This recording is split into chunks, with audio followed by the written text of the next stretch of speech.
ఈరోజు day 10 of 50 days 50 movie recommendations. Day 10 movie cinema పేరు లాస్ట్లో చెప్తా, ఒకవేళ మీకు అర్థమైతే కమెంట్ చేయండి.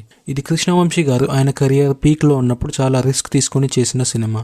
ప్లాట్ ఏంటి అంటే, ఒక గ్రూప్ ఆఫ్ ఫ్రెండ్స్ వాళ్ళలో ఒకరి పెళ్లి చూపులు అయ్యాక బ్యాచిలర్స్ పార్టీ చేసుకుందామని ఒక ఫామ్ హౌస్ పార్టీకి వెళ్తారు. ఆ వెళ్లే జర్నీలో ఒక పోలీస్ వెహికల్ని యాక్సిడెంట్ చేస్తారు. ఆ పోలీస్ వాళ్ళని తప్పించుకోవడానికి చూస్తుండగా వాళ్ళు ఇంకో క్రైమ్ని వాళ్ళ కెమెరాలో షూట్ చేస్తారు. ఆ క్రైమ్ ఏంటి, వాళ్ళని పోలీస్ వాళ్ళు ఎందుకు వెతుకుతున్నారు, అసలు దీనంతటికీ ఈ ఫ్రెండ్స్ గ్రూప్కి కనెక్షన్ ఏంటి, ఆ కాన్స్పిరసీ నుండి ఈ గ్రూప్ ఎలా తప్పించుకుంది అనేదే ఈ సినిమా. ఒక 20 years బ్యాకే బ్యాచిలర్స్ పార్టీ, మోటో వ్లాగింగ్ లాంటి కాన్సెప్ట్స్ని యూస్ చేసి సినిమా తీయడం ఒక డేరింగ్ అటెంప్ట్ అని చెప్పాలి.